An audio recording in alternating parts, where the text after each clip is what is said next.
Friends, welcome to my channel. Friends, Bengaluru location నుంచి wily edge company వాళ్ళు banking service analyst అనే job రోల్ని అయితే offer చేస్తున్నారు. దీనికోసం ఎటువంటి ఎక్స్పీరియన్స్ అయితే అవసరం లేదు.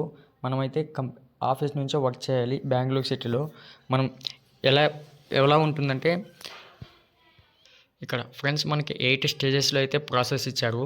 ఇక్కడ పూర్తి వివరాలు అయితే తెలుసుకుందాం. వీడియోని అయితే ఎండ్ వరకు చూడండి, ఎక్కడే స్కిప్ చేయకండి. అలాగే కొత్తగా చూస్తున్నామంటే ఛానల్ను సబ్స్క్రైబ్ చేసుకుని పక్కనే ఉన్న బెల్ ఐకాన్ పైన క్లిక్ చేసి అక్కడ ఆల్ పైన క్లిక్ చేశారంటే మేము చేసే ప్రతి ఒక్క నోటిఫికేషన్ అయితే వస్తుంది. అలాగే ఫ్రెండ్స్, మా లాస్ట్ అప్డేట్ ఏదైనా మిస్ అయ్యి ఉంటే మా ఛానల్ను ఓపెన్ చేసి అక్కడ వ్యూ ఛానల్ పైన క్లిక్ చేశారంటే లాస్ట్ అప్డేట్ అయితే ఉంటుంది. మిస్ అయిన వాళ్ళు అప్లై చేసుకోండి. ఫ్రెండ్స్, ఇక్కడ పూర్తి వివరాలు తెలుసుకుందాం. ముందుగా మనం జాబ్ రోల్ గురించి అయితే తెలుసుకుందాం. ఇక్కడ మనకి 5 lakh per annum అయితే శాలరీ ప్రొవైడ్ చేస్తున్నారు. ఇక్కడ మన వర్క్ ఏముంటుందంటే ఇక్కడ చూసుకోండి, ట్రేడ్ సపోర్ట్ చేయాలి. అలాగే రిస్కీ రెగ్యులేషన్ అండ్ కంప్లైంట్స్ అయితే చూసుకోవాలి. క్లయింట్ లైఫ్ సైకిల్ మేనేజ్మెంట్ అయితే చేయాలి. రెగ్యులేటరీ ట్రాన్స్ఫర్మేషన్ ఉంటుంది. ఇక్కడ డేటా కావచ్చు, గవర్నమెంట్స్ మేనేజ్మెంట్ రికమెండేషన్ అనలిసిస్ చేయాలి. ఇక్కడ బ్యాంకింగ్ సర్వీసెస్ ఫుల్ టైంలో అయితే మనం చేయాలి. ఇక్కడ దీని గురించి మనకు కంపల్సరీగా వాళ్ళు ఫ్రీ ట్రైనింగ్ అయితే ప్రొవైడ్ చేస్తారు. ఇక్కడ సెలెక్టెడ్ క్యాండిడేట్స్కి గ్రాడ్యుయేషన్ కంప్లీట్ అయి ఉండాలి ఎనీ స్ట్రీమ్లో. అలాగే 2020, 23, 24లో అయితే మనం గ్రాడ్యుయేషన్ కంప్లీట్ చేసి ఉండాలి. 60% లేదా అంతకన్నా ఎక్కువ మార్క్స్తో డిగ్రీ కంప్లీట్ చేసిన వాళ్ళు ఎవరైనా అప్లై చేసుకోవచ్చు. ఇక్కడ ఫైనాన్షియల్గా చూసుకుంటే మనకు మంచి వర్బల్ రిటర్న్ కమ్యూనికేషన్ స్కిల్స్ అయితే ఉండాలి. అలాగే handle to learn and up skills అయితే ఉండాలి. Available to start work right away అయితే చేయాలంటున్నారు. ఇక్కడ 8 స్టేజెస్లో చూసుకుంటే మనకు ఫస్ట్ స్టేజ్ వచ్చేసి అప్లికేషన్ ప్రాసెస్ ఉంటుంది, అది కంప్లీట్ చేయాలి. సెకండ్ స్టేజ్లో వచ్చేసి ఆప్టిట్యూడ్ అసెస్మెంట్ ఉంటుంది, అది రాసిన వాళ్ళకి క్లియర్ కమ్యూనికేషన్ అసెస్మెంట్ ఉంటుంది. అలాగే డొమైన్ ఇంటర్వ్యూ రౌండ్ కూడా ఉంటుంది. ఫైనల్ ఇంటర్వ్యూ రౌండ్ ఉంటుంది. తర్వాత 6th స్టేజ్లో 6 to 8 weeks మీకు ట్రైనింగ్ అయితే ప్రొవైడ్ చేస్తారు, అది కూడా ఫ్రీగా. ఇక్కడ 7th స్టేజ్లో ఎండ్ ఆఫ్ ట్రైనింగ్ అసెస్మెంట్ అయితే ఉంటుంది. మీకు 6 to 8 weeksలో ఏదైతే ట్రైనింగ్ తీసుకున్నారో దానికి సంబంధించిన ఒక ఎగ్జామ్ అయితే ఉంటుంది. ఆ అసెస్మెంట్ కంప్లీట్ చేసిన వాళ్ళకు get selected for your placement in a job role that most suits your competence అంటున్నారు. అంటే ఫ్రెండ్స్, ఇక్కడ ట్రైనింగ్ అసెస్మెంట్ రాసిన వాళ్ళకు షార్ట్ లిస్ట్ అయిన వాళ్ళకి ఆన్ బోర్డ్ అయితే చేస్తారు. ఫ్రెండ్స్, ఇక్కడ అప్లికేషన్ ప్రాసెస్ని మీకు చూపిస్తాను, కంపల్సరీగా అయితే చూసుకోండి. మీకు డిస్క్రిప్షన్లో లింక్ ఇస్తాను, ఈ విధంగానే ఓపెన్ అవుతుంది. ఇక్కడ కిందికి స్క్రోల్ చేశారంటే ముందు ఫస్ట్ నేము, లాస్ట్ నేము, email address, phone number, updated resume, వాళ్ళు అడిగే స్కిల్స్ ఉండే విధంగా రెజ్యూమ్ అయితే ఇవ్వాలి. ఫ్రెండ్స్, ఇక్కడ పూర్తిగా అయితే చూసుకోండి. ఇక్కడ జాబ్ రోల్ ప్రిఫరెన్స్ అడుగుతున్నారు. మనకి బ్యాంక్ సర్వీస్ అనలిస్ట్ కాబట్టి దాని మీద క్లిక్ చేయండి.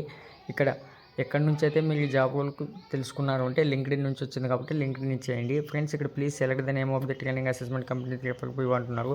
ఫ్రెండ్స్, మీరు ఏదైనా కంపెనీలో వర్క్ చేస్తుంటే అందులో ట్రైనింగ్ తీసుకుంటే దాని గురించి ఇవ్వమంటున్నారు. ఇక్కడ నేనైతే నాట్ అప్లికబుల్ అని ఇచ్చాను. మీరు ఏదైనా ఉంటే అది ఇచ్చేసేయండి. ఇక్కడ what are you preferring gender pronouns అంటున్నారు. హీ అయితే హీ, షీ అయితే షీ, డేట్ ఆఫ్ బర్త్, అలాగే మీ ఆధార్ కార్డ్ నెంబరు, ఇక్కడ మీ స్టేటు, అలాగే బేస్డ్ కరెంట్ సిటీ కావచ్చు, టౌన్ కావచ్చు, డిస్ట్రిక్ట్ అయితే ఇచ్చేయండి. ఇక్కడ సిటిజన్షిప్ ఇచ్చేయండి. ఇక్కడ friends, what is your post graduation degree అంటున్నారు. ఫ్రెండ్స్, పోస్ట్ గ్రాడ్యుయేషన్ డిగ్రీలో మీరు ఏ కోర్స్ అయితే చేసినారో దాని గురించి అయితే అక్కడ ఇచ్చేయండి. ఫ్రెండ్స్, నేను సింపుల్గా మీకు చెప్పడానికి అక్కడ మాస్టర్ ఆఫ్ కామర్స్ అని రాశాను, బట్ నేను అది చేయలేదు, మీకు చూపించడానికి అలా పెట్టాను. ఇక్కడ what is your major stream of study in post graduation degree అని అడుగుతున్నారు. ఫ్రెండ్స్, నేను కామర్స్ ఇచ్చాను. నేను అప్లై చేసిన విధంగా మీరు అప్లై చేయకండి. మీరు ఏదైతే కంప్లీట్ చేసింటారో అదైతే ఇచ్చేసేయండి. ఇక్కడ ఇయర్ ఆఫ్ పీరియడ్ అడుగుతున్నారు. నేను 23 అన్నాను. మీరు 22లో పాస్ అయితే 22 ఇవ్వండి, 23లో అయితే 23, 24లో అయితే 24 వేయండి. ఇక్కడ పోస్ట్ గ్రాడ్యుయేషన్ చేసిన వాళ్ళు ఏ స్టేట్లో చేశారో అడుగుతున్నారు. కాలేజ్ నేమ్, స్టేట్ ఉంటుంది, అదైతే ఇచ్చేసేయండి. What is your under graduation degree అని అడుగుతున్నారు. అది ఏదైతే అది ఇచ్చేసేయండి.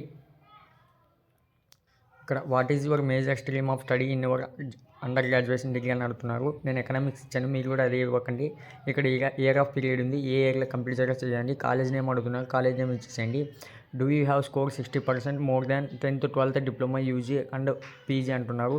ఎస్ అయితే ఎస్ ఇవ్వండి, నో అయితే నో ఇవ్వండి. 60% కంటే తక్కువ ఉంటే నో ఇవ్వండి. ఇక్కడ do you have any standard areas backlogs అంటున్నారు. మీకు ఏమైనా బ్యాక్లాగ్స్ ఉంటే ఎస్ అనివ్వండి, లేకపోతే నో అనివ్వండి. ఇక్కడ సిఎఫ్ఏ, సిఎంఏ గురించి మిమ్మల్ని certificate names, ranks, grade, status అడుగుతున్నారు. ఉంటే ఇవ్వండి, లేకపోతే లేదు. ఇక్కడ your currently working interview anywhere అంటున్నారు. మీరు ఏదైనా ప్రజెంట్గా వర్క్ చేస్తూ ఉంటే ఎక్కడైనా ఇంటర్వ్యూలో ఉంటే అది ఇచ్చేసేయండి, లేకపోతే నాట్ వర్కింగ్ అని ఇచ్చేసేయండి. ఇక్కడ if you please mention the company name అంటున్నారు. ఉంటే ఇవ్వండి, లేకపోతే ఎన్ఏ ఇచ్చేసేయండి. Please mention the CTC stipend అడుగుతున్నారు. ఉంటే ఇవ్వండి, లేకపోతే నాట్ అప్లికబుల్ అని ఇవ్వండి. ఇక్కడ yes please mention the designation role అంటున్నారు. ఉంటే ఇవ్వండి, లేకపోతే నాట్ అప్లికబుల్ అనండి.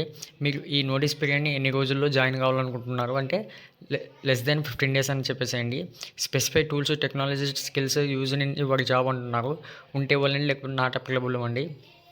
ద వర్క్ ఈ ఆపర్చునిటీని బెంగళూరు సిటీ నుంచి చేయడానికి మీకు ఓకేనా అంటే ఎస్ అని ఇచ్చేసేయండి.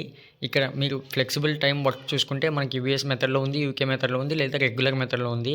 మీకు ఏ స్కిల్ ఏ దానిపైన ఇంట్రెస్ట్ ఉంటే దానిపైన అయితే క్లిక్ చేయండి. అలాగే ఫ్రెండ్స్ ఇక్కడ చూసుకోండి, మనకు ఓన్లీ స్టార్ సింబల్స్ ఉన్నట్టు మాత్రమే ఇంపార్టెంట్. స్టార్ సింబల్స్ లేనప్పటిపైన మనం పెట్టొచ్చు, పెట్టకపోవచ్చు, అది మీ ఇంట్రెస్ట్ ఫ్రెండ్స్. ఇక్కడ మనం ఒక ఫోటో అయితే ఫ్లెక్సిబుల్గా అంటే పీడిఎఫ్ రూపంలో అటాచ్ చేయాలి. ఇక్కడ సర్టిఫికేట్స్ కూడా అటాచ్ చేయాలి. ఇక్కడ కిందికి స్క్రోల్ చేసి పైన వచ్చిన అన్నీ మీకు ఓకేనా అంటే ఎస్ మీద క్లిక్ చేయండి, లేకపోతే నో మీద క్లిక్ చేయండి. ఫ్రెండ్స్ ఎస్ మీదనే క్లిక్ చేయాలి, ఎస్ మీద క్లిక్ చేయండి. ఇక్కడ 3 టిక్ మార్క్స్ ఇచ్చేసి సబ్మిట్ అప్లికేషన్ మీద క్లిక్ చేశారంటే మీకు ఒక మెసేజ్ అయితే వస్తుంది. ఫ్రెండ్స్ సెలెక్టెడ్ క్యాండిడేట్స్కు, ఇక్కడ షార్ట్ లిస్ట్ అయిన క్యాండిడేట్స్కు మీరు ఖచ్చితంగా నీట్గా మీకు వాళ్ళు చెప్పిన విధంగా అప్లై చేసుకున్న వాళ్ళకు అసెస్మెంట్ ప్రోగ్రామ్ అయితే ఉంటుంది. అక్కడ షార్ట్ లిస్ట్ అయిన వాళ్ళకు మిగతా 7 స్టేజ్లు అయితే కంప్లీట్ చేయాలి. షార్ట్ లిస్టెడ్ క్యాండిడేట్స్ మా కామెంట్ బాక్స్లో పిన్ చేయడం మర్చిపోకండి. నెక్స్ట్ వీడియో కోసం మా ఛానల్ను సబ్స్క్రైబ్ చేసుకోండి. Thank you friends.